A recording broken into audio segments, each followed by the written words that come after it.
Greetings and welcome to another episode of Soul Citizen. This is episode 91. We're talking about the Shipyard series of Aegis Dynamic. It's our first episode of this series. And I'm joined with two co-hosts, Gomab and Dark Knight. Gomab, you want to go first to introduce yourself? Hi, I'm Gomab. Come on, man. Give me more than that. Hey, man. We got a long show ahead of us, man. I'm just excited to get in, talking about some Aegis, however you want to pronounce it, man. Excited Yeah, to be all of here. those. Yeah. All of those. And I'm also joined by Dark Knight 75. Introduce yourself, please. Do a better job than Gomab. Hi. I'm doing all right. How y'all doing? I'm Dark Knight High five, 75. folks. I'm here at the show, enjoying, had a good weekend, had fun on Drew Wagar's show. If you guys get a chance. Oh, yeah, you're on Drew Wagar's show. Griff and I That looked like went to fun. some chips. We had a good old time. But I'm glad to be here, talk about Aegis, or Aegis, or however you want to pronounce it today. Aegis. His mama called him Aegis. I'm going to call him Aegis. Those that know will get that reference. Anyway, so yeah, let's get into it. So, Dark Knight, you want to talk about the portfolio for Aegis, please? Sure. So Aegis Dynamics began life in a merger between Earth-based Aegis macrocomputing and Davian-based dynamic production systems. The former constructed computing systems for the burgeoning spacecraft industry. Let me move that over there. And the latter maintained 4 systems worth of production yards, including the specialized component factories on their home system. The goal from day one was to build naval spacecraft, and the resulting company was tailor-made for military contract bidding in an era when mankind was marshaling its forces. As Measure consolidated power, Aegis was there to supply spacecraft to its legions. Crafts like the Retaliator became synonymous with the government's iron hand. With Mezzer's fall, Aegis Dynamics seemed destined to fade away. The once popular hardware supplier of Ivar Mezzer's tyrannical regime, closely associated with the horrors of those years, Aegis was all but consigned to the dustbin of history. The company began a significant takeover after the fall of the Mezzer era. Gone was the hard-edged and militant AD lighting strike logo, replaced with a softer and less distinctive signifier. The damage of the association was done, however. Contracts were cut and the company suffered massive layoffs as military spending went to newer and less politically dangerous corporations like Anvil Aerospace and NISC. Then a funny thing happened. The civilian world began to adopt Aegis military designs for their own purpose. Whether a testament to the increasingly dangerous galaxy or the sheer reliability of Aegis's weapons of war, the company, once fueled by dictatorial government contracts, now thrived on the population it once helped oppress. Retaliator bombers were no longer the feared symbols of government power. Instead, they became personal transports, mobile homes, mining spacecraft, and even firefighters. The burdens of Aegis's past began to lift, and the company began to focus on civilian variants for their current generation designs. Thank you, Dark Knight. Take a breath and get some drink after reading all that. Appreciate it. So before we get into our first ship series or variants, how many Aegis ships do you each have? Like I have one sort of, but don't name them. Just how many do you have? Gomab? At the time, 0. No, Same. one. I have 1. Yeah, so same like me. How about you, Dark Knight? 0 for me. 0 for me, but there's really only one Aegis ship that I'm really that interested in right now, and we'll get to it. Okay. I've owned many over time. Yeah, I've same here. It rotated my fleet several times. So the first ship we're going to get into is the Avenger. We're kind of going in alphabetical order. So yeah, we're going to start with the Titan, the Avenger Titan. Me personally, I've had this ship. I've since upgraded it to other ships along the time. But so, what are your thoughts about the Avenger Titan? I'll start with Gomab. It's probably the best overall starter ship for anybody coming into the verse. It has a higher ceiling as far as PvE bounty hunting is concerned. You can do box missions. Not gonna be great doing like cargo running. It could fit a few of the ground vehicles in there. So it's an overall really just good ship to start off with. Better than pretty much all of the other starter ship packages that they have available. And we currently have a video showing of the Titan series. So how about you, Dark Knight? What do you think about the Avenger Titan? You know what? It's I understand why it is the premier starter ship. It does a lot of things very well. I never have owned one. I flew one maybe once during a free fly, but I ended up going with the 315 as my main starter ship, just because that's what I liked. But I can definitely see the appeal of the Titan and the Avenger series in general, because it does have a lot of good qualities. Like now, you can put a vehicle in there. You can get one of those new consolidated Outland hover bike. You can actually put inside the back of it. Not very well, but you can put it in there. And I think that's just adds to the efficiency Thanks for the follow. Okay, of that ship. thank you. Thanks. So yeah, like I said, I've had the Avenger Titan. I like it for the cargo. Thank you, Whammy.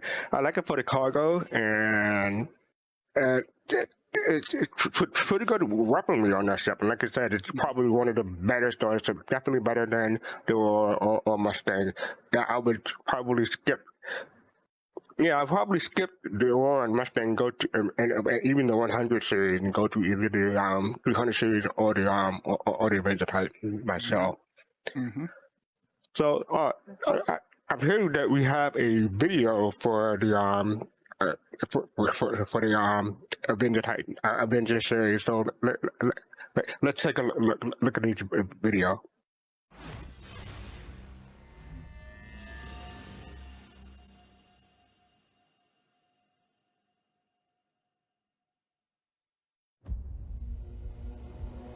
Life in the city comes at you at 1,000 meters a second. According to a recent study, the average city dweller is subjected to over 60,000 forms of stimuli on any given day.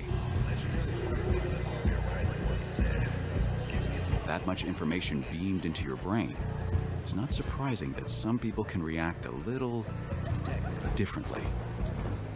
Desmond Flay, known as Des to his friends and family, was by all accounts a quiet and respectful young man, which made his actions on March 8, 2938 even more surprising. It was described as a joyride like no other. A high-speed chase in the skies that covered several hundred miles of dense urban airspace. Within an hour, he had thousands of adoring fans who watched the authorities scramble to catch him. But Des saved his best surprise for last.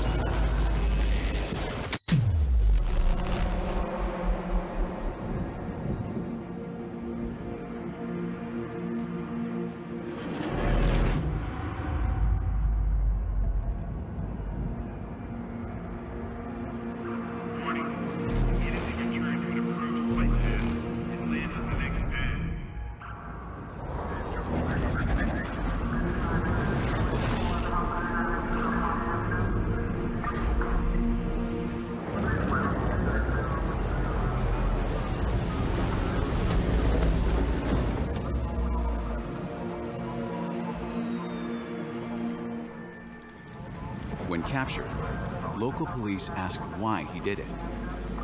Des reportedly took a look around, smiled, and said, "I just wanted some peace and quiet."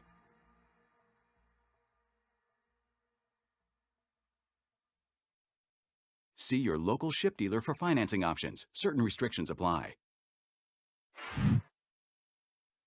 financing option indeed. So yeah, that was a great video. It's been a while since I've seen that. So I also want to say thank you for the subscription, Oluwa Vex. I think they just call it Vex for short, but thank you for the subscription. Appreciate it. So yeah, the Avenger Titan. I think that's all we have for that one. Next up, we have the Avenger Stalker. I believe that is the which. Yeah, well, go, man. You go and explain the Stalker for me, please. All right, so yeah, the Avenger Titan is more of the stripped down version. The Avenger Stalker is like the fully kitted out like one that is being used by a lot of the like the police force. It's got the cryo chambers in the back, so it has all the stuff in the that the Avenger Titan has, but the cryo chambers in the back instead of the storage container or storage space right there. So they're pretty much identical, except for those things. Okay. And yeah, like for me, I prefer more cargo than other sort of utilities that ship me office. So I'm Titan all the way. How about you, Doc? You prefer you like the Stalker, or you ever had one? Never had one, and I'd never flown one. The of those particular series of ships of the Avengers, the Titan's the only one I've actually flown or been in, unless it was at the IAE, and then I just kind of walk through, just to see what they look like. But yeah, it's the Stalker is the one that is more tanky. I'm not sure, but yeah, I haven't been inside one of those. And Raymar, thank you for that. Raymar said, "Don't say stripped down, say Drake quality." I kind of agree. And stripped down may not even be a good term for it. It's just it doesn't have the pods in the back. It just has cargo space, right? So it's more, to me. It's the Titan is more versatile. The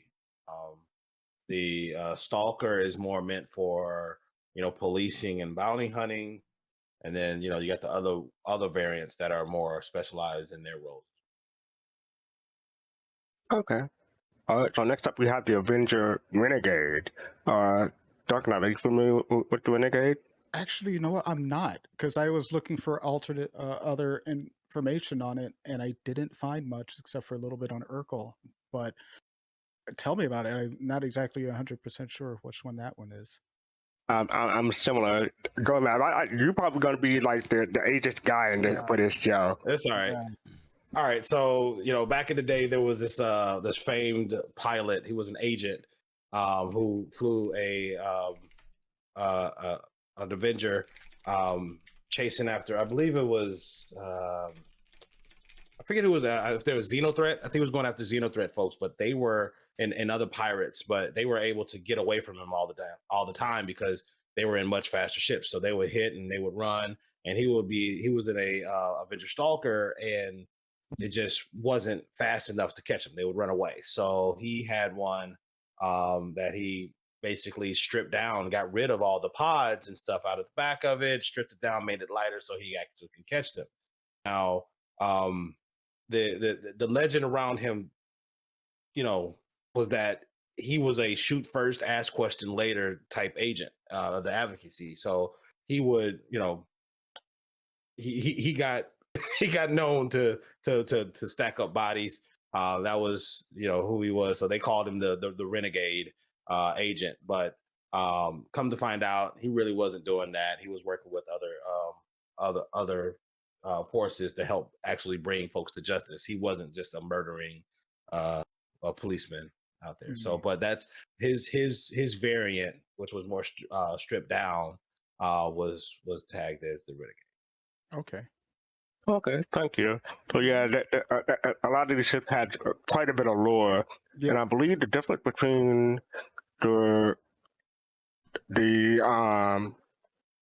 Renegade and the normal version is that it just has like better ballistic cannons, or it has ballistic cannons as opposed to a laser cannon. Yeah, it's a throwback to his old loadout, right?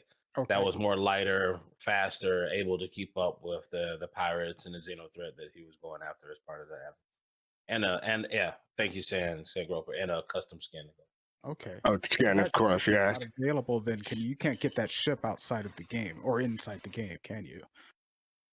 It's available during certain sales like Invictus Week or the IE sale. So yeah, twice a year it's available unless they have like a special sale for like a patch coming out or something like that. But yeah. Okay, cool. So next up we have the Warlock, and this version is it has the EMP generator on it. So if you want to like disable ships and then try to board them, or just disable them so you can destroy them or what have you, that's what the Avenger Warlock is. I haven't flown this one myself because that's not my kind of gameplay. Like I said, the Titan is more my gameplay. Have either of you flown or tried the Warlock? No, but I like the idea of it. I think it's pretty cool that a small ship like that can have an EMP and go out and just do stuff. I see a lot of pirates playing around with that ship. It sounds cool. Sounds cool. Yeah, I've flown it. I've flown it. The EMP on it is not as strong as what's the other? I know the Sentinel's got one of the strongest ones, and then it's I forget the other one. It's an Anvil ship that has the not Saber. No, not. Well, there is a Saber that supposedly I think has one. The Hawk. The Hawk. Yeah, Okay. It's so, but it back when it was functioning, and it was OP. It was a fun ship to go and shut down others. But again, the Avengers, the Avenger ship, the ship frame is very attractive because it's very the back area of it is very modular, right? So you see all these variants because you're able to swap out from having cargo to having cryopods to even an EMP, so you can continue to use these ships, much like its big brother, the Vanguard, we'll talk about later, in different roles. Yes, it's correct me if I'm wrong, but the Warlock was the first one that had the first one to come into the game that had the first EMP. one in the game to have EMP. I don't know if it's the first one in lore to have. No, I mean in game. But yeah. Mm-hmm. Okay. All right, cool. So next up we have the Eclipse, and I believe we have a video for that. So let's roll with it.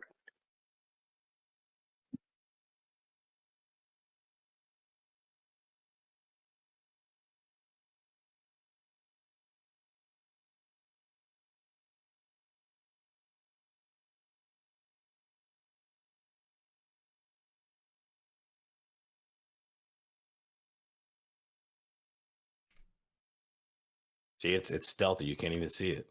Yeah, right. To say something about that. So stealth. There we go. Sorry about that. Wouldn't run for some reason.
So yeah, I haven't seen that one. I haven't seen most of these videos in a while.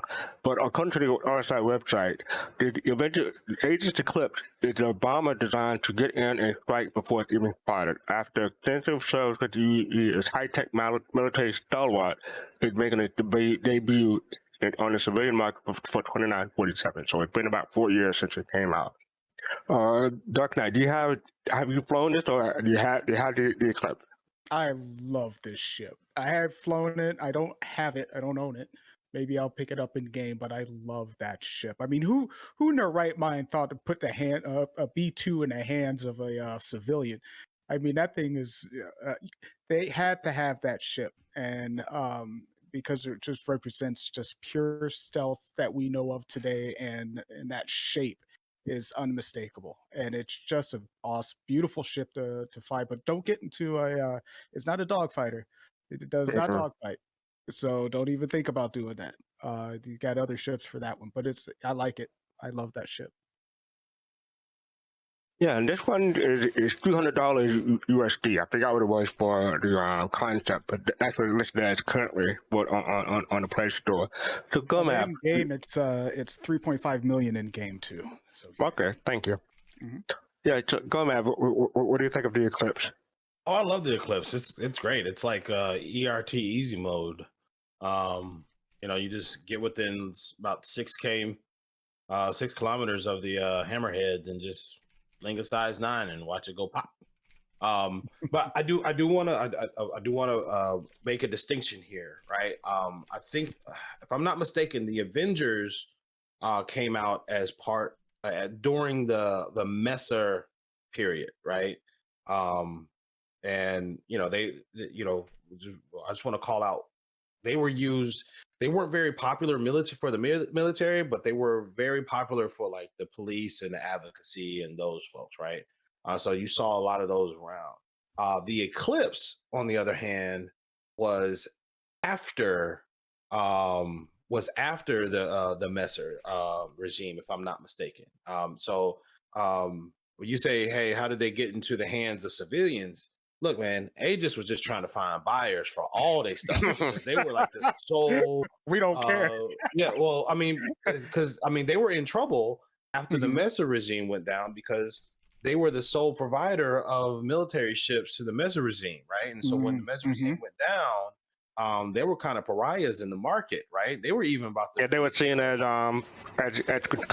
contributors to genocide. Exactly. They were about to go down as war criminals, right? So anything that they could do in order to drum up any kind of sales with these ships and push these warships into the hands of civilians, man, they were all about it, for survival. So, Yeah.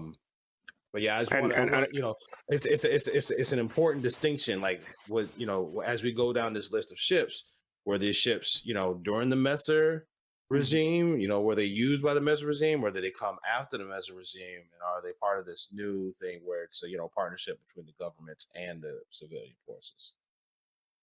Yeah, I just wanted to bring up a note from a little bird. Let's call him Griffin. But he said, note, the Eclipse was designed to fight against the Xeon and Vanguard, designed to stealthily get in and quickly get out. Yeah. So yeah, Stealth ship.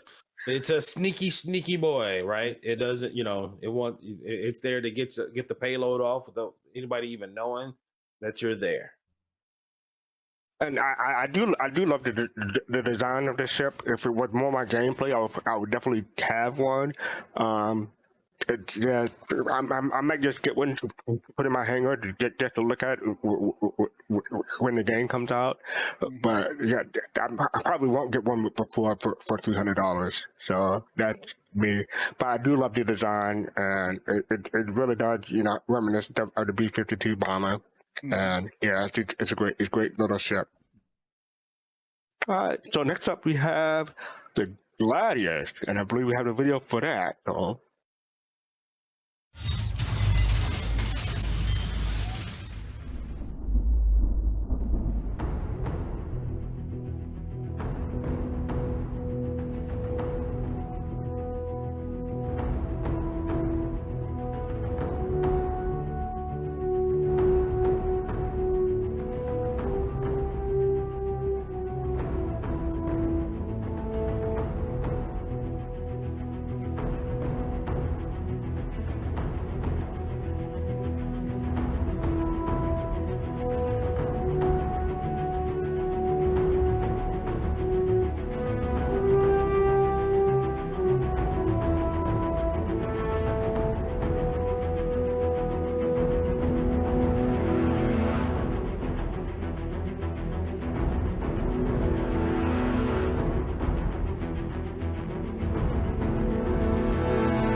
So yes, that was the Gladius. And I do remember some more about this one. This is an old ship. I forget the exact year or the exact time frame it started on, but it was supposed to take over from the Stiletto that it's not in the game, but it was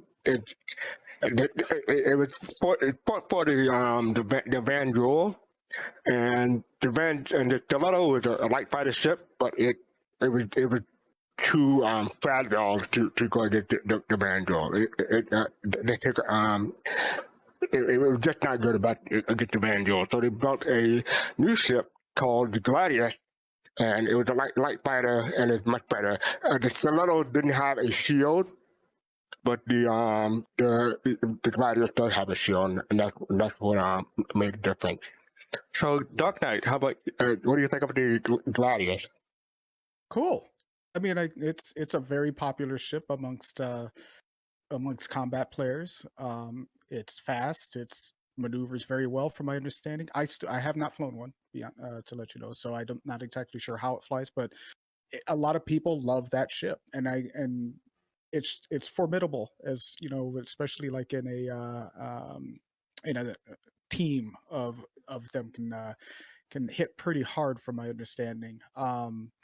And you said it's probably the oldest ship in the game, as far as Otherwise, yeah. yeah, No, it's not. No?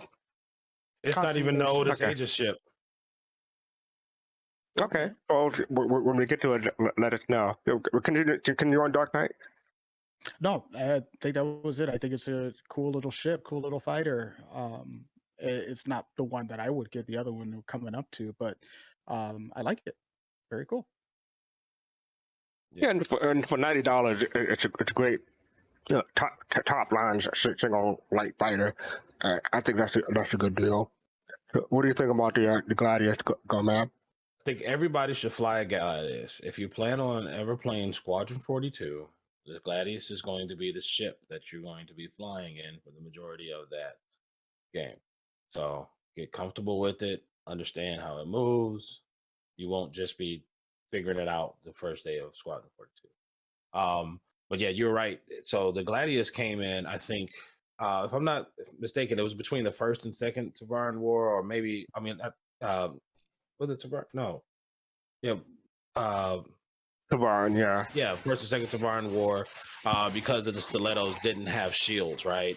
And we were able to, I guess, steal some shield tech from them, because none of no ship in the UEE had shields except for the larger ships, because we just didn't have the power supplies on our, even heavy fighters, right? So mostly just the large and like the capital size or very large ship even had any type of energy shields before then. So this was like the first fighter to really ever get those energy type shields. And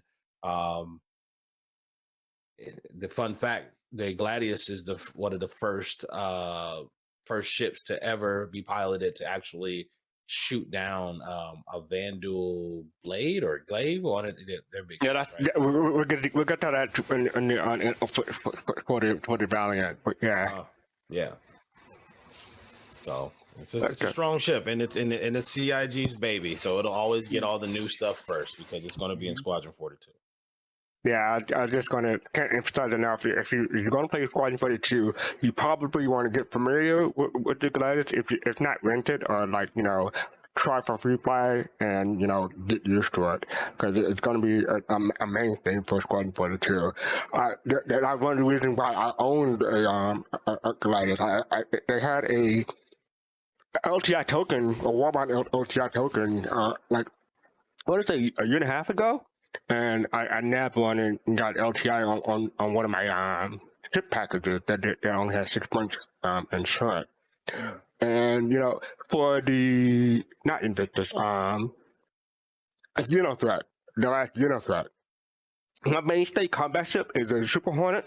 But when I get blown up, as it does sometimes, I had to wait for the insurance to reclaim it. So I took out the Gladius, and I was surprised. I really do like the way it flies. I mean, it's lighter, but it flies really well, and a whole lot of people will say the same thing. It's a nice little ship for the value. Yeah. Do you disagree, Gomab, or you just shaking your head, or? Yeah, I agree.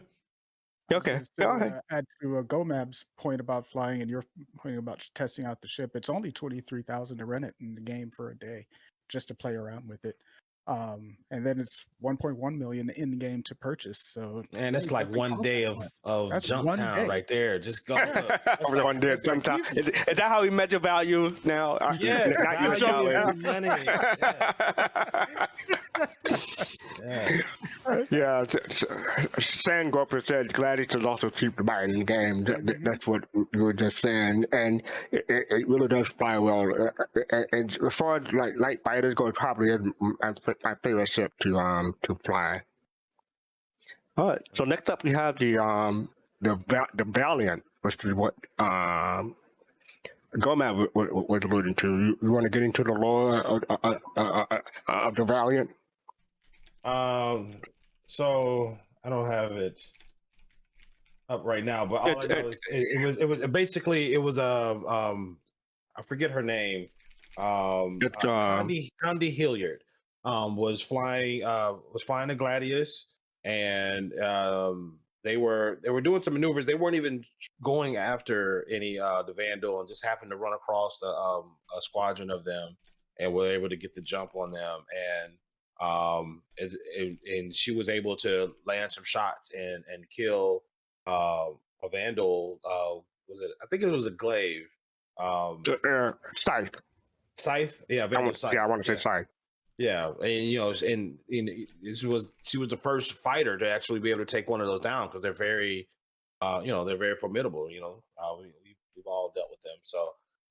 So they've since, she became a war hero. She was very exalted, and they've taken her loadout in her livery, and kind of created a separate like variant of the Gladius in her commemoration. So that's where the ODP. I forget what system that's from, but yeah, she was not a UE Navy type. She was a mercenary type, and she took a Gladius from a shipyard or junkyard and make it to a spec. And yeah, as you said, they were on patrol, and on the way back they ran across some Vandal, and she got the first kill. Yeah. So yeah, I can't wait till we can do that. Find like old ships in a scrapyard somewhere, and just spend time and money and effort to kind of rebuild it, to its former glory. Cool, yeah. That's what she did. And she, coup montage, right? Right. Yeah, that would be cool. And compared to the Gladius, the Valiant is $100, and the Gladius is $90. But if you prefer energy weapons over ballistic weapons, go for it. And you like the way it looks. Yeah, it's only the library, because you can switch all the weapons on it anyways. None of the weapons are bespoke. And so yeah, and so next up we have the Gladius Pirate. I like the look of it, but it's really rad. But yeah, I'm not too familiar with the Pirate Gladius. I looked over the lore and tried to find some of it, but I didn't really see anything. Does anyone know about the Pirate Gladius? Nope, I do not. That's gonna go, man. You are a lore hero tonight, man. Well, as far as the lore is concerned, I'm not, the pirates fly what they can get their hands on. But I do know the only way you can get your hands on it is if you complete the Arena Commander Pirate Swarm mission. And so where you can get the Pirate Caterpillar, you could also purchase the Pirate Gladius as well. So okay. I don't think it has additional hard points or anything else crazy. I do like Darkness might have said, it's a skin, right? It's a really cool skin, and if I were to go and buy a Gladius outside of the game, that's probably My mistake. The Valiant is 110, and probably Gladius is also 110. I thought it was a $10 difference, but it's a $20 difference. And as far as the loadout goes, I'm not sure. I have to check that out. But yeah, so I like the way it looked, and it's $20. Some people say it's $20 scan, $20 for the scan. If you like red and you think it's worth it, go for it. So I don't know if you can rent the ship or anything like that. Probably not, because you need to get it defeat Pirates form in order to get it. So Gladius only, just a regular Gladius. just regular Gladius, yeah. Yeah. And apparently, according to the RSI site, the Valiant somehow is, I don't know if they just haven't updated. It is not as fast or agile, or it's not as agile as the Pirate or the regular Gladius. I don't know why they would do that, but that's what the site says. probably because you don't want to run out of ammo. It's all energy weapons. So that's how they offset it. Yeah, a lot of ships in this game have plus and minuses, especially when it comes to different variants. You have limited ammo, so they make it maybe more nimble, or maybe have higher hull or shield HP, or you have energy weapons, and they lower the other stuff to make it not comparable, but give and take. Gotcha. All right. So next up, we have getting a bit ahead, but I think we'll have a lot to talk about for the next one. So the one coming up is the Hammerhead.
Yeah, so that was a look at the Hammerhead. Uh, for me personally, I don't own one, but I have ridden in a turret one. The turret of a Hammerhead is awesome. It has really great extensive range and coverage, and it's really fun. Gomab, you have a home Hammerhead? I don't own a hammerhead. I've flown them. I've gunned every single gun in them. Again, like what you said, I agree. They're super fun as a gunner. They are not fun to fly. It is a shoebox with a bunch of guns on the side of it, and top and the bottom and everywhere, and it flies as well as a shoebox should. Um, it's uh, you know, it's a fantastic ship. Now the lore of this one is great as well, because this is one of those like post Messer ships where when they made it, the government, the UEE, was really they weren't really feeling it. Like, well, I say they weren't feeling Aegis. They weren't really looking to do business with Aegis because they, had that big stain of, being war criminals and all, right? But so this is when they started really opening up, selling these types of ships to the civilians, right? And so civilians got it and they loved it, right? And they started showing how effective the ship could be. And then all of a sudden, the UE comes around like, hey, you got some of them hammerheads laying around. Let me get one. So it's interesting to see how that dynamic changed, where they went from being like almost a exclusive seller of ships to the military, and in order to survive, they had to start opening up to the civilian world. Now, they did not have like a contract of exclusivity, which allowed them to do this, and so that's one of the reasons why they were still able to survive through that dark period post Messer. Now I'm looking at the spec for it. It says 2BC for a lot of the turret, but I believe it has 6 size 4 turrets. According to the ship spec, and a whole bunch of missiles. So yeah, the turrets really make you feel powerful in the game. How about you, Doc? You flown one or unturreted one? Oh yeah, flown and turreted. And I have to say, when I first got into Star Citizen and I saw that ship, that was probably the first ship that made me was truly terrifying to see. And it's one of those ships that if you see it coming up on you, you're probably not going to last for very long unless you're in a really big ship that can take the hits. And there's a reason why it costs 12 million in game, because it's a battleship. It's literally a battleship, and I think it's just the coolest thing I've ever seen. And like the posters you see around the different space stations and things like that with the that looks like Jaws. I love that idea. And the name fits appropriately to the ship. It's cool. I mean, it has a really cool aesthetic on the inside. It feels like military, with the soft walls and the color on the inside gives it that real dark military feel. I'm not just actually sure what the thing is in the middle that just has that little open area, just for looks, be cool. But overall, I think that I think it's a well-used ship in the game, specifically for Xeno Threat or for Nine Tails or Jumptown, I'm sure, because it with a crew, it is just a formidable beast. Definitely, you have to have that fully crewed out to use it, though. You really do. Yeah. And Chad, it reminded me, it's quad turret, so yeah, it's 24 guns, and each turret is like 4x4, so that's a lot of guns. And yeah, if you kit it, it's probably one of the more expensive to get it really kitted out correctly. But once you do, you can tear through stuff really well. And like you said, I toured one for Xenothreat, and it's a lot of fun. Oh, and also this one is it's 725 USD, and so yeah, it's definitely not a solo ship. You definitely want to purchase it with a org or some of your friends. So yeah, it's a great ship. Mm-hmm. Yeah, that's one of the few ships where it's a not many ships in the game have 4 size 4 guns on them. right? So a lot of ships you say, hey, look, if you get in the Vanguard turret, is that really a force multiplier, or would you be better served with two Gladiuses, right? Two Gladiuses will be more powerful than a two-man in a Vanguard.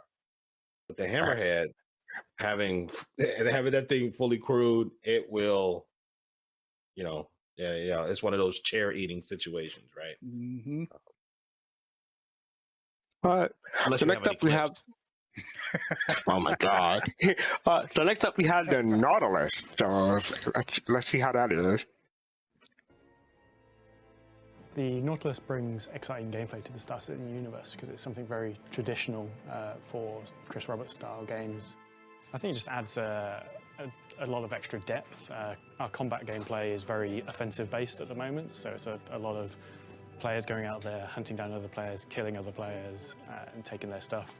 Whereas there isn't a huge amount for the players that want to involve themselves in combat, but not actually be that sort of either twitch shooter or strategic bomber. They just want to play the longer game, and this is the Nautilus is the perfect ship for that.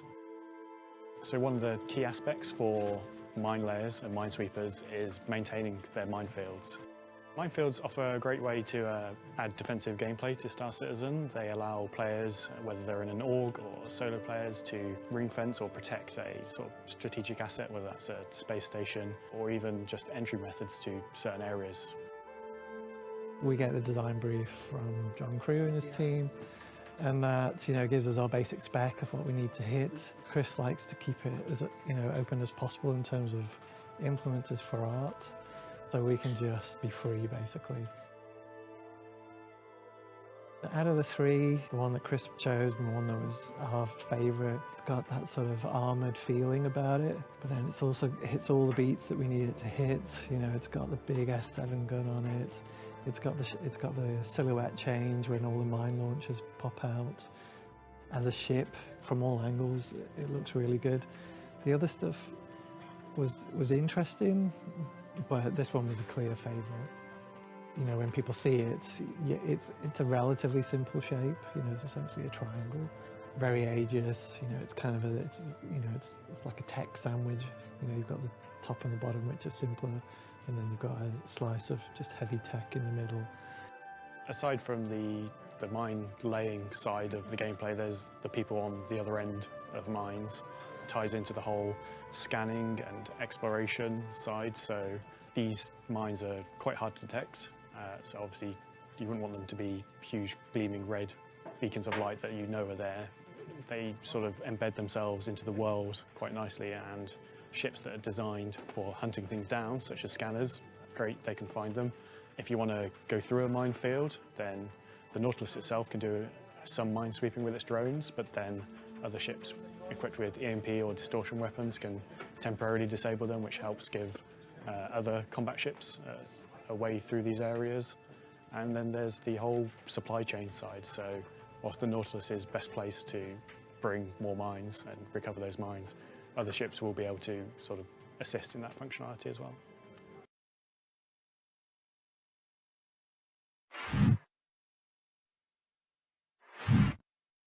So yes, that was the Nautilus, and I think I want to go with Dark Knight for this one.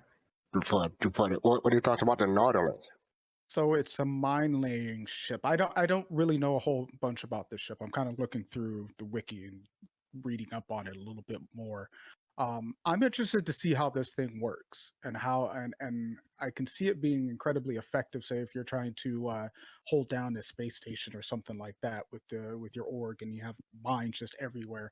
And I notice it also has homing mines and sentries and things like that. So if this ship turns out the way that they described it will, I think it'll be really, really useful in blockades and things like that to hold back people from either getting to an area such as a station or something, or just holding down a section of space, or even like a mining location where they go in an actual mining, going for quantanium or something like that, and having your area secured with these mines just hidden throughout. I think this is cool.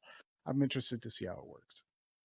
Yeah, my only concern is that I know space is 3D, 4D if you count time, but mostly 3D. So I wonder how effective, or how many mines you're going to need to lock down like a gate or something like that. So you're going to need a lot of mines, or maybe the gate only exits one way and restricts you from going in 3D. So Right. we'll see how that goes. Mm-hmm. Yeah, the homing mines probably would be So pretty effective. you're right. Yeah. Go, Matt. What are your thoughts? Well, I want to make sure. Hey. Hey, Motherpan, thank you for the subscription for 5 months. Appreciate it. Mines are effective Hey, at. thanks for the subscription. Thanks, Whammer. You done, Whammer? Thanks, bro.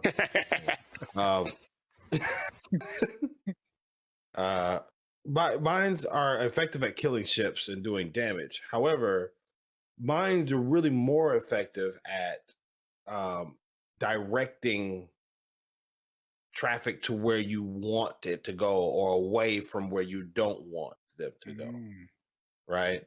Unless you have a specialized, like they said, unless you have a specialized ship meant to detect and destroy or disarm these mines, you're not going to go through a minefield. That's just pretty much, assured destruction at that point. So strategically, you can use the minefields to kind of funnel any traffic towards any destination you want it to go in order to have a strategic advantage. So I think that's what it was used for a lot in the previous conflicts with UE while I was put into service. I think so. Also remember, the Nautilus is not only a mine laying ship, but it is also going to have drones to go and disarm and recapture and recoup those mines as well. Mm-hmm. So if you are going to be running a blockade that's filled with mines, you probably want to have a Nautilus, in the fleet with you, or in the battle group, and able to go out and handle those. So I think it's going to be it's a 1.5 trick pony, right? Where it's got a very specific job and a secondary-ish job. If you're not doing that, you're not going to fly it. But I think it's going to do its job very well. So yeah, I think it's for those that like it and want to be like, hey, I want to be a mine layer in Star Citizen. Knock yourself out. Yeah. For 725, it can be yours, and for a whole lot of AUEC, it can be yours as well. It's not flyable yet. Yeah, it's not flyable yet, but yeah, it will be. But as far as lore goes, this gave us our introduction to the Xeon, if I'm not mistaken. Is that correct? Is it what? Who? It gave us an introduction to the Xeon. As far as I know, the Xeon were in an area, and they were trying to test out the Nautilus, and they had an accident. And the Xeon were trying to figure out what the explosion was that happened, that occurred. And luckily, they didn't really get into a firefight, but it was kind of tense there for a moment. Yeah, so it wasn't as an introduction. Like, we knew who the Xeon were. I think Messer was a little concerned that the next big conflict was going to be with the Xeon. So there was an admiral, I think, that deployed a Nautilus and shot out. It wasn't a mine, but it was kind of like a survey buoy of sorts, right? That was just poorly engineered, and the reactor failed and it exploded. And so when the UEE went to go investigate it, there were Xi'an ships that were there. I think it was a Perseus that went to go investigate it. There was Xi'an ships that were there scanning it, trying to figure out, like, so hey, because it was right there on their, in their space, right on the line of their space. So they're like, hey, what was this explosion? What's going on? They're trying to figure it out. It got a little tense there a little bit. But yeah, it definitely did not help the situation between the UE and the Xeon. So next up, we have a variant of the Nautilus called the Solstice Edition. I was not familiar with the Solstice, but according to the overview, the limited edition Solstice model is exclusive to members of the Chairman's Club and includes sequential serial numbering according to the production number. So this is a very limited run. I was not even aware of the Nautilus Solstice. How about anyone else? Never heard of it, but I could see that being one of those beauty queens on a gray market. That's going to cost you a whole lot of money. Again, if you want to be a mind layer, knock yourself out. Have at it. Now you get the mind layer on your special mind laying ship that is not different than any other ones, other than it's numbered. Yeah, number production, so probably like 1,000 or so. And also note the Aegis Nautilus also sports size 7 man turret forward facing gun. So yeah, that's a pretty powerful turret. Yeah, it'll be a beast of a ship. I'm looking forward to seeing how it flies and how it operates.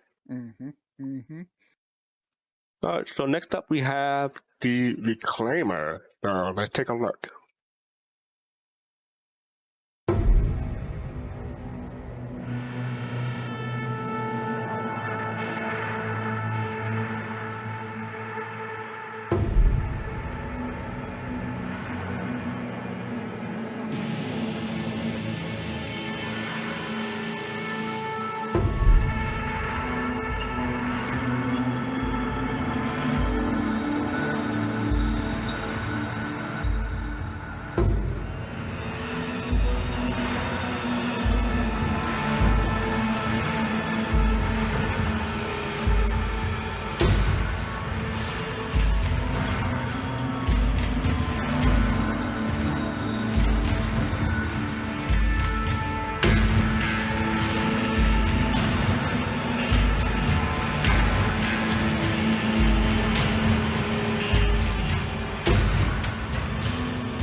The first thing I gotta say to that is beware face huggers, okay? No. GomabATL, what do you thought about the Reclaimer? It's a beautiful, amazing, completely useless ship in the game right now until they get salvage in there. Doesn't have much lore behind it. Trying to get it out of atmosphere will make you never want to play this game again. I heard about that. How long does it take? I don't know. I'm still trying. No. I'm just holding space bar over here. My finger is turned into just a bone. She's a chunker. I think it's going to when salvage comes in the game, I'll be really happy for everybody who gets one and goes out to all like the Hurston moons and cleans up all that mess around where the bounty hunting contracts are at, so that I won't have to worry about strafing into them where I'm trying to do my VHRT. Somebody can get on that. That'd be great. So Dark Knight, you have a I don't want to say history, but you have experience with this ship. This is the ship that you and Griffin showed to Drew Rhaegar, right? What was his reaction? It's huge. And it is. That was the first massive ship I ever saw before I saw the 890. was the Reclaimer, and I mean, as soon as you see it, you have to just say somebody was watching Alien the night before they drew this ship, because it obviously screams Nostromo, but it just has a presence that's doesn't match any other ship. Not even an 890 can match the presence of this ship. It just comes down and says, I'm going to eat something. I don't know what, but I need to eat something because it's just that bulky. One day. One day. Right now, it's just hungry. It's hungry. Yep, it's really hungry. just It can't eat hungry. nothing. That claw is like, feed me. Feed me, Simo. I think it's a cool ship, though. It's one of those that, we didn't get to show Drew the interior, so hopefully next time we'll get to pull one out or someday in the future, just to have walk through, because you can't beat walking through this ship. It totally makes the Starfare look like a maze and a half. It's just cool. And one of the things I really love about the Reclaimer, it's like I do have interest in salvage. When I played EVE Online, I used to salvage my own missions, and sometimes salvaging takes longer than the actual mission in EVE Online. But the way the ship lands, and the way the compression, and the way everything, all the hydraulics and everything, it's like a thing of beauty. They really, put their foot down on the ship when they put it together, and I really like the aesthetics of it. And there's a whole lot of not a whole lot, but there are quite a few machineries based around the Reclaimer, and there's one especially for like an alien crossover that I really like, and it's really cool. So this is a lot of people have active imagination when it comes to the Reclaimer. I can see. That's all you got, because you ain't got no gameplay. You just gotta have your imagination. Yeah, pretty much. And that's one thing I love about the community too. Yeah. But yes. So the Reclaimer is $400 USD, and it's salvaged in your game. Go for it. I would say get it Or while you you can just can at $400, because that price is definitely going to go up when salvage gets in and it becomes. Yeah, that's got to be one of the cheapest, biggest ship in this game. It's 15 million, so it's not that much more than say but it's useless. So 15 million for a big bulky thing that you can't get out of the atmosphere. You can only go to one place to really fly it. Grimhex, that's it. Really, I ain't find anything that big without a hanger on it. Mm-hmm. Well, the interior is kind of a hanger. It just, it's in pieces when you get there. If I can't land another ship or take off in another ship, you know what I'm saying? Like, if I got to go down to Lorville in that ship, and that's the only ship I got to fly in right now, I'm just going to walk in the New Deal and trade it in. Yeah. What you want for this, man? Like, no, I'm not doing it. If I can't jump in a Pisces or hell, even an Argo cargo or something to go shoot down to the surface, I'm not flying anything that big. Yep. If I get something that big, it will never see atmosphere. Mm-hmm. Oh, okay. All right. Fair enough. All right. So next up, we have the Redeemer. So let's take a look at that.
Okay, and after that we have. No, I'm kidding. We have to talk about the Redeemer. Do we? Go, Matt. You first. What do you think about the Redeemer, man? Hey, flat irons. I know. I mean, people that fly them, they enjoy them. They enjoyed them more before they got Nerf bat. But you know, it's. I don't know. I think it's a very polarizing ship. Either you're really excited about it and really love it, or it's just like, Lightspeed, thanks for the follow. Thanks for the follow. Thanks, Wayman. All right. So, yeah, Dark Knight, what do you thought about the Redeemer? Pew pew. You like it? I mean, I've flown in it. It's so pretty much a one-trick pony. That's a really wholehearted. That's a real wholehearted boom endorsement. I mean, you can't I've use it flown for in it. anything else. I've flown it. I mean, it flies pretty decently. The engines make absolutely no sense. But I mean, it flew okay. It was a bit of a boat for the first time before they, I guess, adjusted it. But you can't. I mean, it is literally a one-trick pony. Pew pew. That's it. There's no hauling cargo, no carrying a vehicle, nothing. It's just guns. That's all there is to it. So if you're really into combat with a crew, then that might be a fun ship to take out aside from, say, the Hammerhead, which is the other one. Yeah, it's a budget hammerhead. Right? Yep. If you know.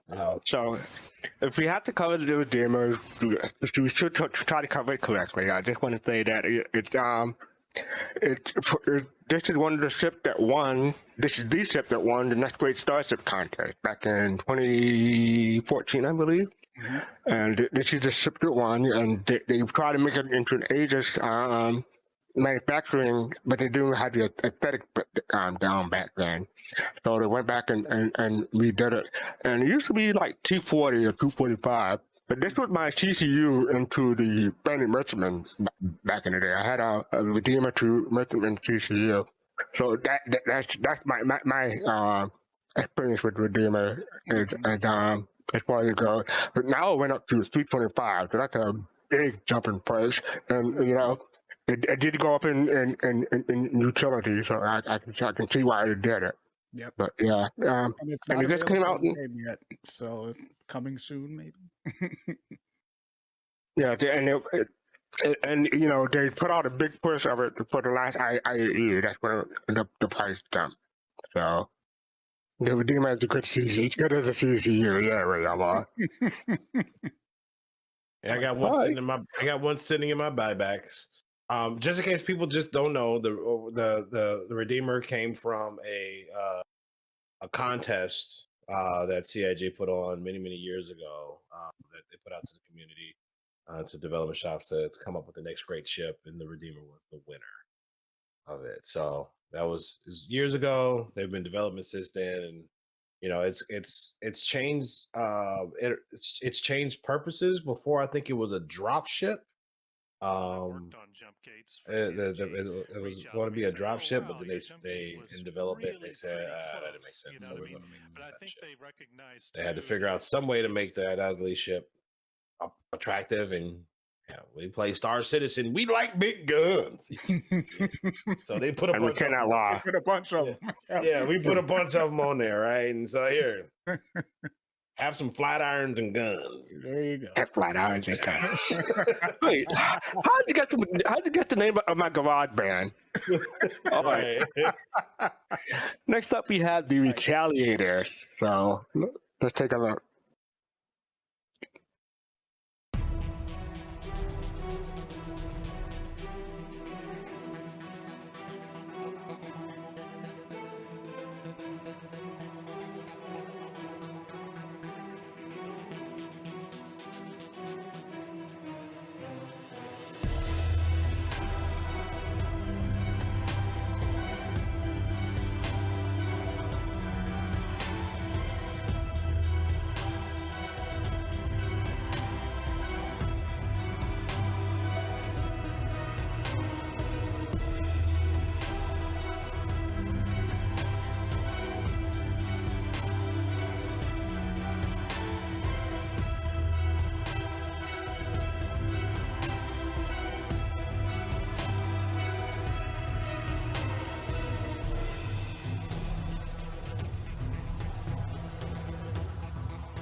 So yeah, that was the Retaliator, and I believe that was we can cover the base first. The base is Arcade has just said the Retaliator base is still very underrated at 150. Dark Knight, what do you think about that for the Retaliator? Uh, I was reading through the base because this was only has it removes the bombing and puts in cargo units instead of the bombing bay, from what I understand. If it's only as much as how much did they say it was? 150. 150. Yep. Wow, that's cheap. That's really cheap. I mean, even if it doesn't have the bombing capability as opposed to the bomber, that's really cheap. Wow. Yeah, the Talon base is still 150.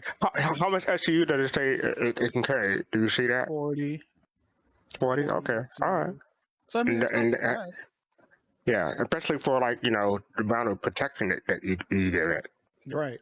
And one of the things about the Retaliator is that it has battlefield upgrade kit. That's how you can swap out the bombing and the cargo and like a living quarters and feature stuff that are not in the game or haven't been announced yet. Yeah. Gomab, what are your thoughts about the Retaliator? Oh man, it's one of my favorite ships. But so the Retaliator itself is supposed to be one of the core modular ships. So that's what the base is, much like the Endeavor or what the Caterpillar is going to be, right? You're supposed to be able to get modules, right? To do certain things, like cargo is going to be one of them, and like Paul Shelley said on his videos, he was like, some folks even put like bars and entertainment suites and have units and drop ship or troop carrier units. So you can do a lot of different stuff with the Retaliator base once the modularity comes into play. But right now, the only module that we have available to us is the bomber module. That's the one that carries the 6 size 9 torpedoes of death. Let me make a quick correction because Solstice input for the note. The Retaliator has 5 modules: the front and rear living quarters, the drop modules, front and rear bomber modules. So. Okay. Yes. Yeah. Retaliator right now. Things go boom. Yeah. So you got the bombers, and then you got living quarters. To go back to what we were saying earlier, Retaliator is actually the oldest, is the Aegis Dynamics first ship that they. Oh, okay. Okay, that makes sense. So the Retaliator is the oldest. That's why you like the Gladius are like, nope. Actually, the Tally was the OG creation, and it is steeped in lore. It was one of their key tools of oppression during their tyrannical regime. So it was, it's been around a minute. It's now what's cool about Aegis is that as a ship manufacturer, they always would make great ships because they would talk to pilots about the challenges that they faced and the things they would like to see in these types of ships. And so this was the first time they made a ship, and so this is what they did. They went and talked to other pilots that were flying bombers, and this is what the Retaliator was the result of that. So that's why it was very popular with pilots back then, and remained popular even after the wars and the conflicts. Thanks for the follow. Hey, thanks for the follow, White Lightning 77. Appreciate it. Thanks, and thanks, Whammer. Appreciate it. Whammer only comes when I'm talking. I swear. Whammer got a. I'm not gonna comment. Thanks for the follow.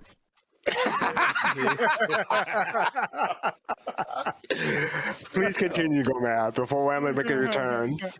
No, so even after all the wars, man, they had all these ships laying around. It got a really big following with a lot of civilians that would customize it, and they would get rid of the bombing bays and stuff and just do whatever they wanted in there. And so they became very popular with those pilots.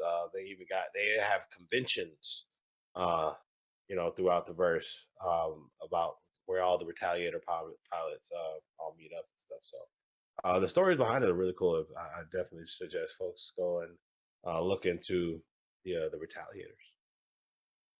Yeah, so like we said, the base model is 150. That people in chat agree that it's a great deal, and the bomber version is 275. So if you're interested in either of those kind of gameplay, always you just check them out during a free fly if they're available. So yeah. All right. So next up we have the Saber.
So yeah, that was commercial for the Saber Raven, but we're going to talk about the base model, the normal Saber.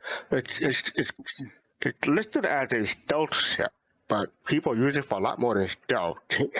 What do you think, Dark Knight? So yeah, stealth's just not really that much in game yet. But you can get the signatures down. I was talking about two fighters, and I said the Eclipse was one. This is the other. I particularly love this as a fighter ship. It's the one that I would prefer over any other fighter, even though it may have been either nerfed or buffed or whatever. It's still the favorite of mine choices, and it's not just because of the looks, but it packs a punch if I wanted to, get in there. It's got what, 4 size 3s that you have access to. I mean, it's a lot of weaponry, and then you've got a bunch of missiles to go along with it. It's just a cool ship, and I like the idea of stealth. So you see where I'm going. I got the Eclipse, the Saber, and I've got a 315P in my in my inventory, which actually makes for a pretty good stealth ship as well.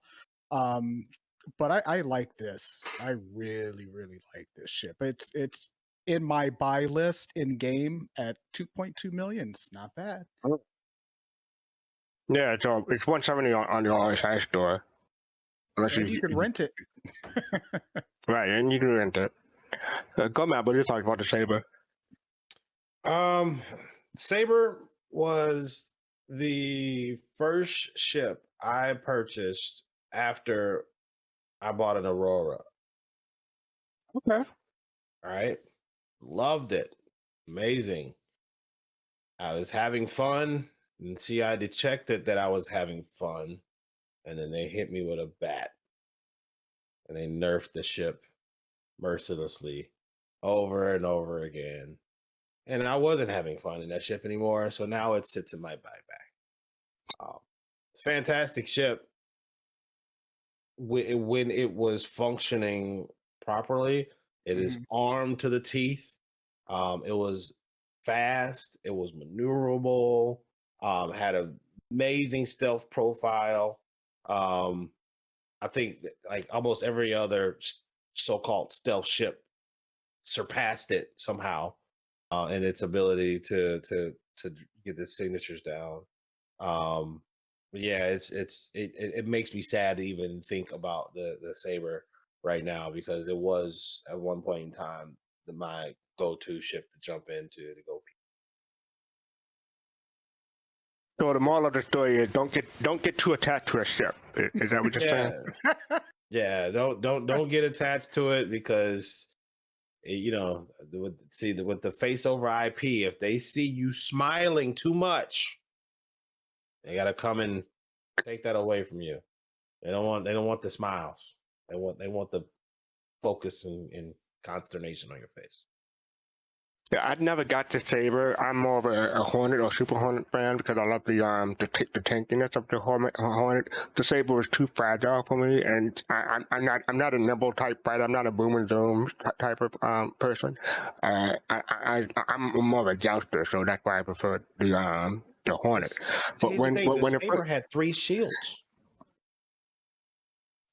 Yeah, so yeah, like I said, when the Saber first came out, everyone was going to the Saber. It was like the Hornet became the redheaded stepchild of the game, and I think that at least for me, the Saber really the first ship that really got me involved in the meta of the game when it came to this versus that or rock paper scissors in the game. Maybe other people had similar experiences with different, but the Saber was that for me.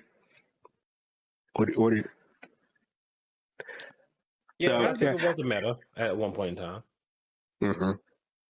I think meta. Were you gonna say Dark Knight? No, I was gonna say meta Okay. definitely come and then wipe out the next meta and then the next meta. So I don't. And know, next with the Saber, and then went to Gladius, and then now we're at the Ares, and then we're gonna move to the next one whenever that comes out. And it's just it goes and it seems I don't know what they're doing with that and how they make that work, and maybe it's just sales. Make a meta, sell a whole bunch of them, nerf it, make a new meta, sell a bunch of them, nerf it. I don't know if that's the deal, but it seems like GomabATL know nothing about that. It just seems that might be the case. So it's just it's unfortunate because if you said 3 shields, that's got 2, so I could definitely see where that big nerf hammer came in, and I'm sure there are much other big changes for the time I got used to playing around with it. Yeah, it's unfortunate that we go through these tiers of what's the coolness right now. Yeah, it was spanking Gladiuses, and Gladius is the baby, so nothing can no fighter in that archetype can be arguably much better than the Gladius. That's fair. Plague Dealer said the Scorpius will be next. Yeah. Oh, the Scorpius is going to come out. Scorpius is going to be the new. It's going to come out and it's going to be slapping everybody, and then they were like, "Oh yeah, the Scorpius can no longer turn left."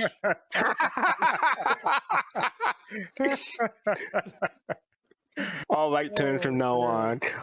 So next up we have the Saber Comet. I'm reading the description. Created as part of the Master Flight series in conjunction with the Flight Sim Arena Commander, the Comet pays tribute to the famed pilot Captain Kamar Dalton for his work with Aegis to usher in a new era of combat ship design.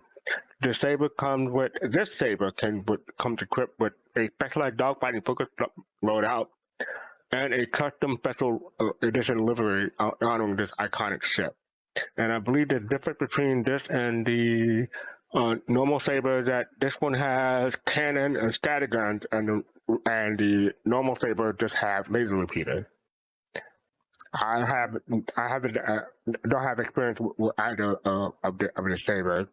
How about either of you? Not with this one. Not with this one. Nope. No. Yeah, really.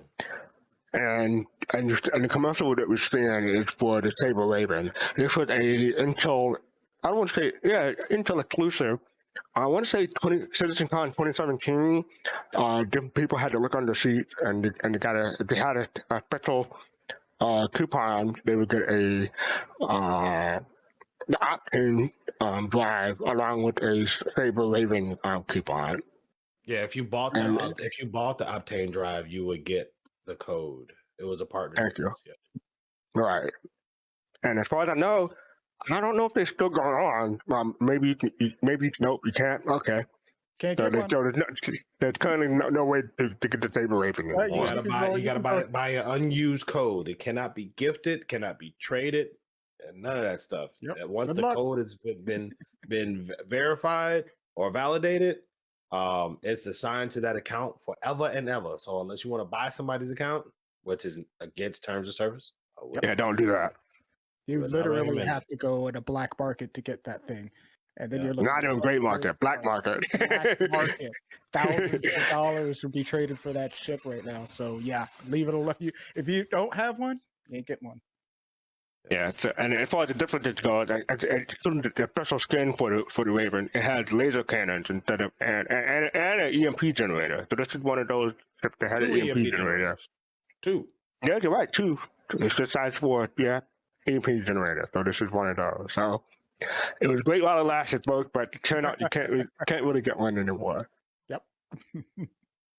All right. So next up, we have the Vanguard series. So let's take a look.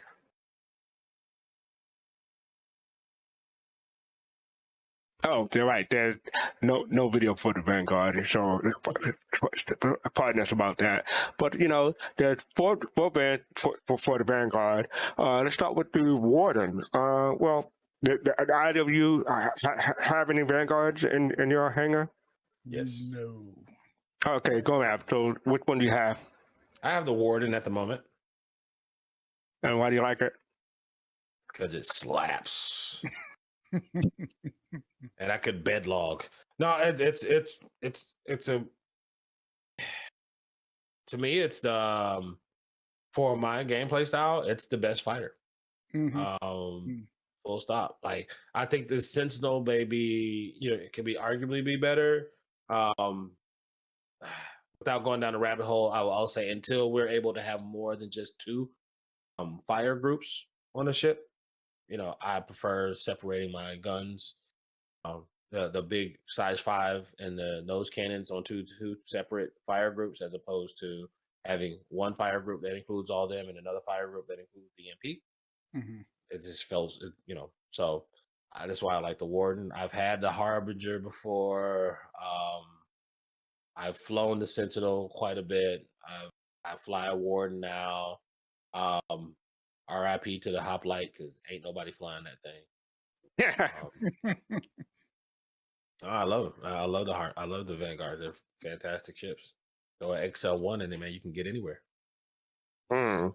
Mhm. Yeah, real quick, I forgot to mention the Saber, the normal Saber goes for 170 USD, and the Cable Common goes for 185. For the Vanguard Warden, they go for 260 for the Vanguard Warden. And yes, for me, if I were to get a Vanguard, the Warden would probably be the one that I would get. I had interest in the Harbinger, the bomber, but it's not so much as a missile. It's more of a torpedo boat, so that's not really what I was looking for. So the Warden would be where it's at for me. Mhm. How about you, Dark Knight? I'm familiar with the ships. I know that these ships are very popular, and there's a reason why they're very popular. They're just reliable as far as combat ship goes. It's got what it needs to make a punch. It's got what it needs to get wherever you need it to go without having to make stops. You can carry what you need with you. It doesn't have cargo space, but that's okay. It doesn't need it. It just needs to be able to do what it's supposed to do, which is go out there, cause some damage, and then get that out. You know, and you know, if you want to find out more about it, you can rent it in game, so you can go try it out in there. Free flight, and if you want to get it, you know, and don't have the money, you can get it in game for, you know, 3.5 million. But it's I like the idea of this ship. I don't have one, and I don't have an interest in this ship. I prefer to, you know, use a Saber over this one. But that's just my opinion. But I think it's, you know, it's got its place. Definitely has its place in the verse. The ship spec lists this as having 2 minimum and 2 maximum crew. Is that accurate? That you actually need 2 people for this ship?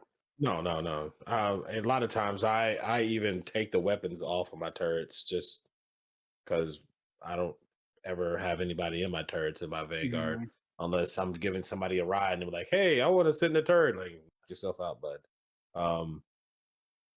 So it's a really good ship. You know, like Kate was saying, it's a great daily driver. If you want to just fly around like this ship, and I think something like an MSR, and you've pretty much got 95% of the current gameplay loops covered, minus mining. But even still, with an MSR, you can throw a rock in the back of it and have that covered as well. So. Yep, I'd agree. This is listed as a heavy fighter, and it's long range because it has a big old fuel tank, if I'm not mistaken. It's a long got a range. decent sized full shield tank. It's not ridiculous. You're not going to be. It's not like a 400i where you can fly around the Stanton 3-4 times before you have to refuel. But you can get from Microtech to Crusader and probably to Hurston before you have to refuel. That's good. All right. So next up we have the Hoplite, and I believe that is the like the dropship version. And the dropship is, well, the regular Warden is 260. The Hoplite is 235. So they had to rip out a whole bunch of components and to make space for, like, you know, people to sit in. Any thoughts about the Hoplite? Nope. Apparently, it's a completely unused ship right now. Yeah, same for me. It is the red, like Kate said, it's redheaded stepchild. I mean, until here's the thing, and I talk about it now, but until we have gameplay loops that bring on the necessity to have actual drop ships, right? Where, you know, hey, you got to load up with troops. I mean, we got the Prowler, the Hoplite, the Valkyrie, and those are the only 3 that matter. I'm not going to even mention the other one. You know, until we got these ships that have this functionality, but until we have this ground war type gameplay where you're going to be ferrying troops in and out, any ship that is focused primarily on that is not going to get a lot of love. The Valkyrie gets a lot of love because it's got a huge bay in the back where you can load it up with ground vehicles or rocks or a whole bunch of other stuff. It could be a transport. The Prowler used to get a lot of love because it was actually a decent fighter, where they detected people smiling when they were flying it. And then Yeah, so since for the note, the Vanguard nose cannon is one of the ship's deadliest strengths, and I'm looking at the ship spec right now. It has a size 4 Gatling cannon for the Warden, and other variants are size 4 also, but they don't list the manufacturer for them. So it's a size 5 hard point. So that size 4 is gimbaled. Most Vanguard pilots, as soon as they get their Vanguard, first thing they do is they strip that size 4 and that gimbal off and put a size 5 fixed on there, because the nose cannons, right? So there's a size 5 hard point, but then there's 4 bespoke Vanguard specific nose cannons that only work on Vanguards that go on there, and they're very good. And so there's that size 5 and with those cannons, you can actually, you can do some damage. If you have your like any of the Vanguards kitted out properly, you can take down a hammerhead in like 20 seconds. Mm. Right. Mm-hmm. And next up, we have the Sentinel, and I believe that the Sentinel is probably the second most popular compared to the Warden, and that's the EMP, variant, correct? Mm-hmm. I think the Sentinel is the most popular right now. Sentinel is the really? most popular. Warden is the second most. Sentinel's probably most popular. Warden and Harbinger are now probably tied. And the Mhm. reason why the Warden has fallen is because the Warden came with those nose cannons, those 4.62s. That was the only way you could get laser cannons in those spots, right? You could, you can go and buy, distortion cannons, repeaters, ballistics, all that stuff. But the only way you can get laser cannons, which are now kind of the strongest, especially with the capacitor gameplay, the only way you can get that is if you had the Warden.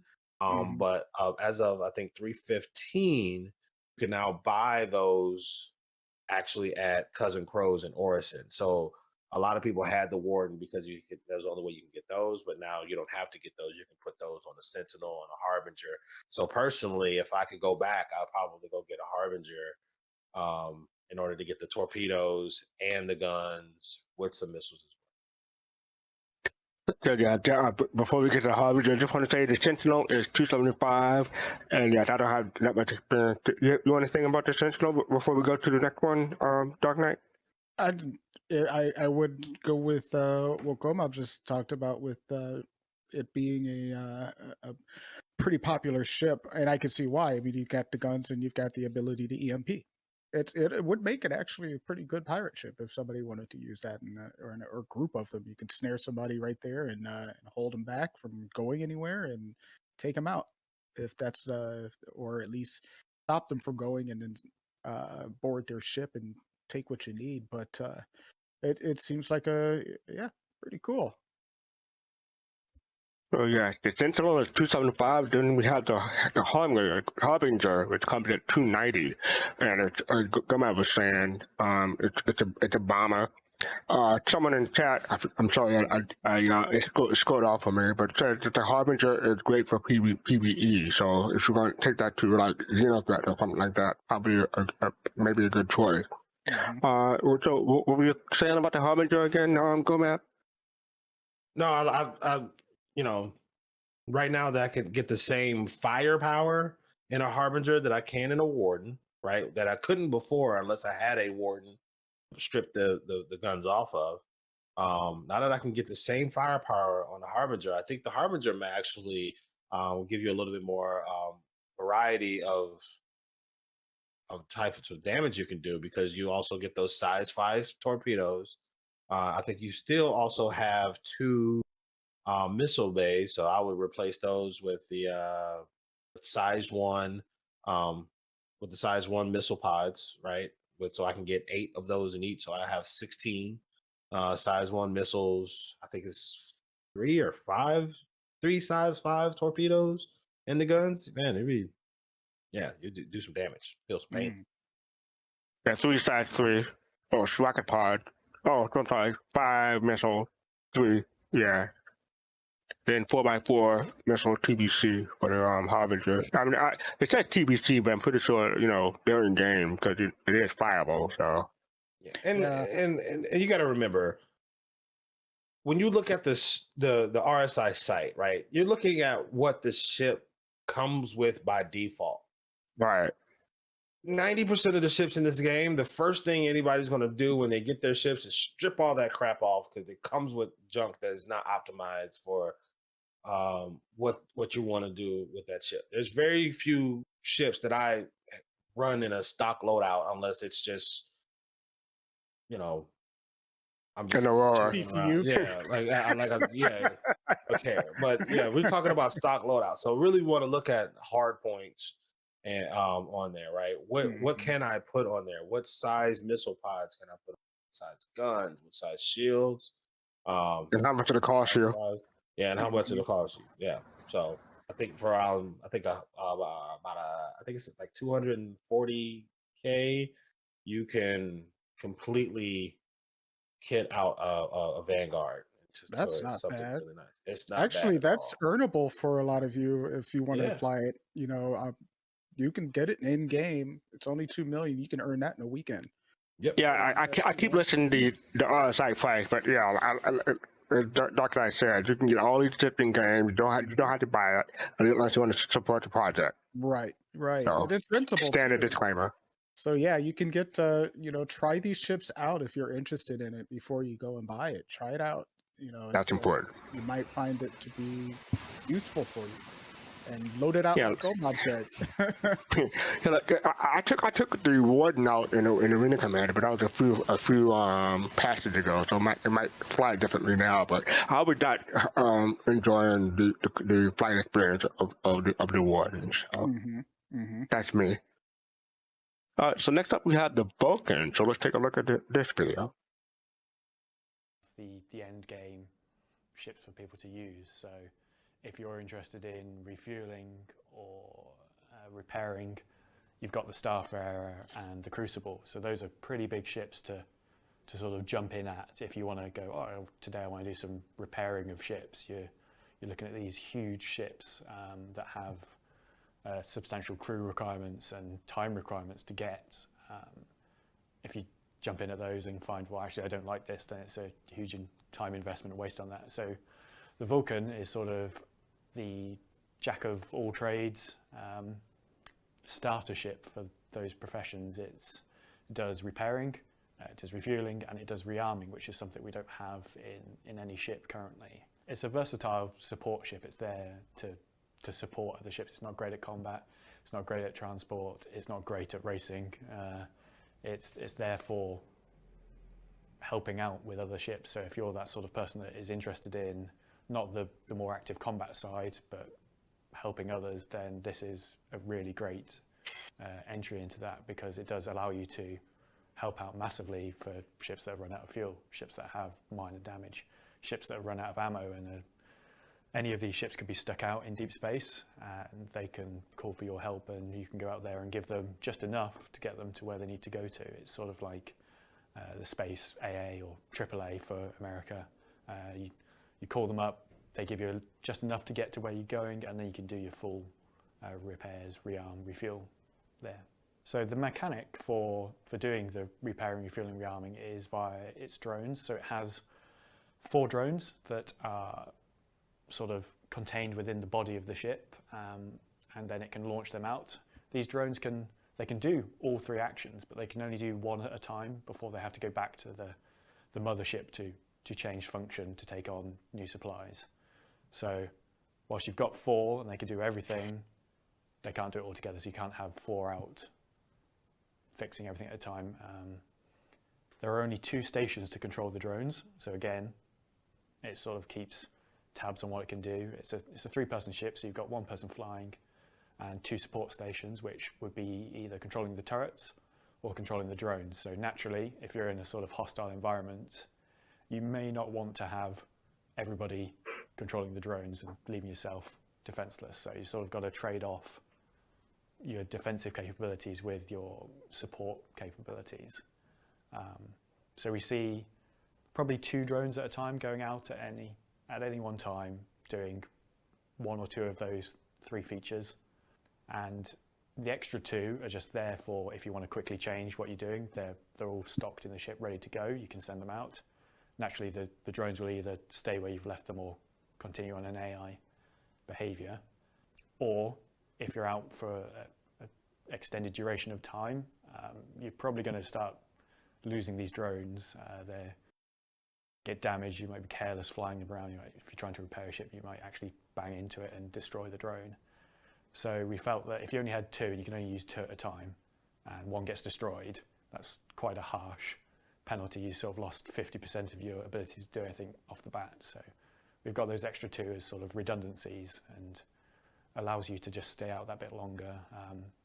There's crew quarters in there, so it's not a I've got a mission to go do this item, I've got to go there, come back, because I can't survive out in space. You've got your crew beds, you've got basic living quarters, basic accommodation. So we see people spending significant amounts of time out on these missions, using up their drones, using up their supplies. There's a very small cargo hold to keep supplies in there, which sort of feeds into the drones. If if you're carting ammo around, you're not physically carrying ammo boxes to it. They go into the drones do it. There's an extended fuel tank under the body of the ship, which is where the fuel that you're piping to these ships come from, and then the drones themselves do the repair, much like we have in the PU at the moment with the little drones on the cryastro stations where you land, they come out and repair you. It's very similar style to that. So there's a small crew on this ship, 3 people, pilot, and then 2 support staff basically, and they can basically either control the guns or the drones basically. So I guess I don't know if you'll have to fight it out over who does what, or if they can both. I guess you've got 2 drones on either side of the ship, so I guess possibly one guy could do 2 on one side, 2 on another, and send them off do their thing. So the ship is the way it works is entry is from the rear of the ship. So you've got a big tailgate that sort of opens up, and that gives you access to the cargo area. And I think it's 12 SCUs that it can hold, and then there's a small elevator that takes you up. It's almost like a mezzanine, and then it takes you to the living quarters, some basic habitation at the rear of the craft. So a couple of beds, the obligatory toilet and shower, food station, a little table. It's very much. It's in the, it's that same sort of style as, it's basically the industrial Aegis, essentially. And so that feeds through the whole of the ship. So there's a lot of, we've taken a lot of what the art team have done when they've been making the Reclaimer and sort of pulled that in and used that and used it as sort of not a template, but just helped define the style of the interior. There's 3 liveries basically that we've done for the ship. One's more military based. That's one we sort of focused on initially, just to get the ship through the pipeline. And then after that, it was then we had a little, we had more time to then sort of focus on the alternatives. Sometimes the ships sort of fight you back, and you have to, sometimes you just have to, you're like up to 80 iterations before you hit on the shape, before you go to 3D. That does sound a lot, and sometimes that's just the way it is. So on this one, it was a pretty strong start, and like I said, it is the sort of stylistically the baby Reclaimer, and just by its very nature of what it does, the functionality that needs to be in the ship. I won't say it designs itself, but it's close to it. There's a logical route that you want to take, and so. But even still, even though it's a relatively small ship, there's still a lot of interest in the spaces. But I like it. I think it's got a good feel. So I'm looking forward to when this one gets built. This gives you that taste of those careers, and see whether you actually enjoy doing it, whether you feel it's got a sort of an in-game money-making opportunity enough that you want to do it full-term or full-time as a procession. It's not for everyone, but lots of people just love that support gameplay, and this is really a ship for that. Refueling, repairing, and rearming. And with a collection of skins to do so in style, the Aegis Vulcan is our first concept addition to Star Citizen for 2018 and will be available to all backers for an extended pledge period that begins on February 22nd and runs through the remainder of March. So every backer will have a chance to attain what could be Star Citizen's most versatile starter ship yet.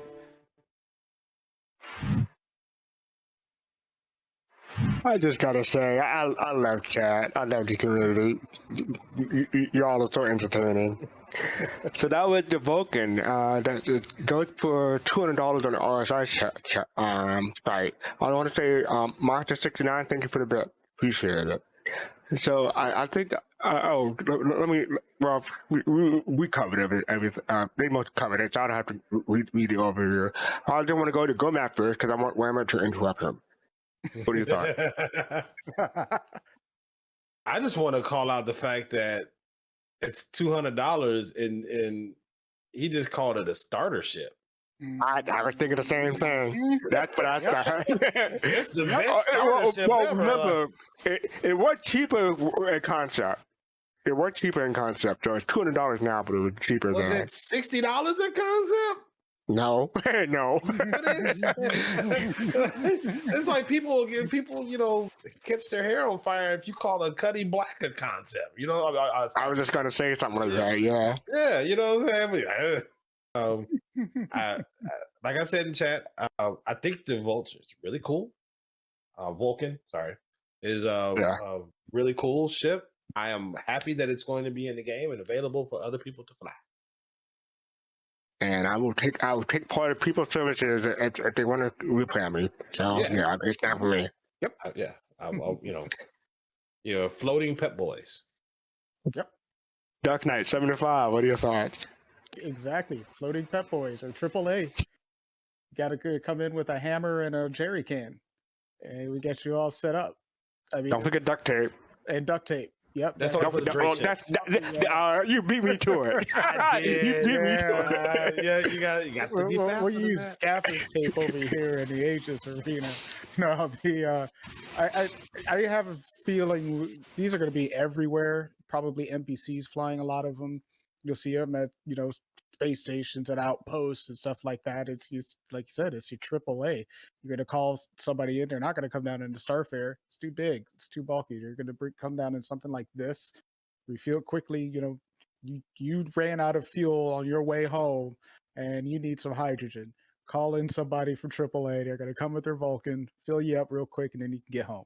And that's pretty much what I see here. It'll be good in fleets, small fleets, but not military fleets. But that's something more for a Starfare. But I see it as a very useful ship, especially like they said for support. So I expect to see these everywhere, picking up people. Yeah, especially at the $200 starter ship. It better be a little, right? I'm hopefully thinking they were talking about just in the repair field, but you never know with CIG sometimes. Cutlass steel, right? See, the ship that shall not be named. I didn't even say it when I was talking about drop ships. That's good. All right. So next up we have the Idris and Javelin. I do want to say something really quick about. Oh, go ahead. The Vulcan. One thing I noticed in that video, well, a couple things. One thing in particular, they said, "Oh yeah, there's going to be this extra fuel tank that looked like it was just on the bottom of the ship." And was I the only one that saw that as a huge, shoot me and blow me up now target? Mm-hmm. Like that open. Yeah, I don't care how many turrets you got on the other side of the ship. If somebody sees your white soft underbelly, it's you done for. Like somebody can put on, get through that shield and it's kaboomy. So yeah, there was another thing, but I'll move on. All right. So next up we have the Idris and Javelin. So we have a video.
All right, then. That was the overview for the Edition Javelin.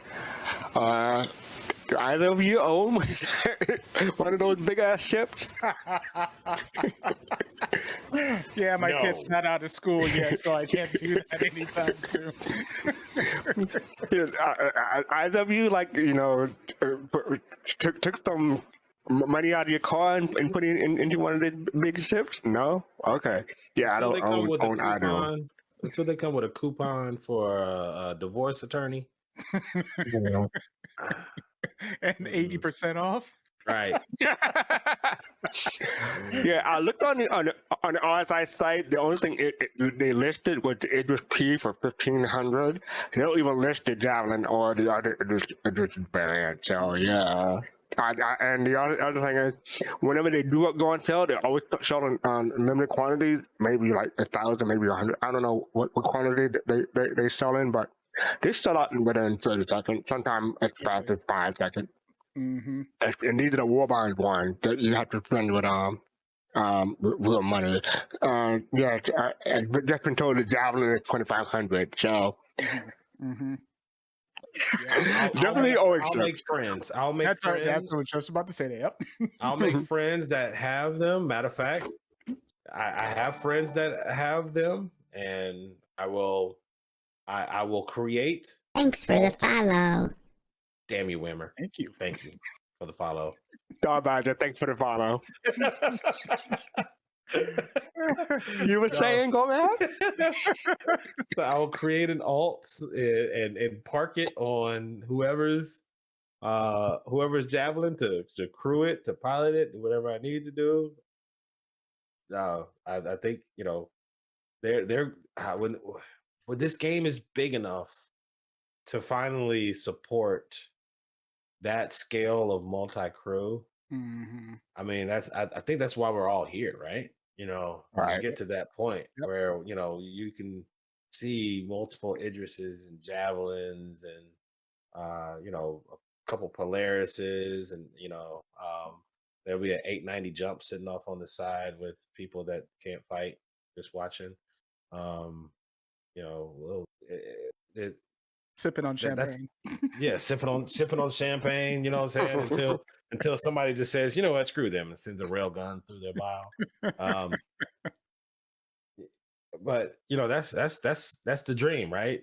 And that's like the carrot that CIG kind of holds over us. Like, one day we'll have a Javelin that you can play on. You should all stay and keep paying us, because you'll get it. If you don't keep paying, you won't get it. So.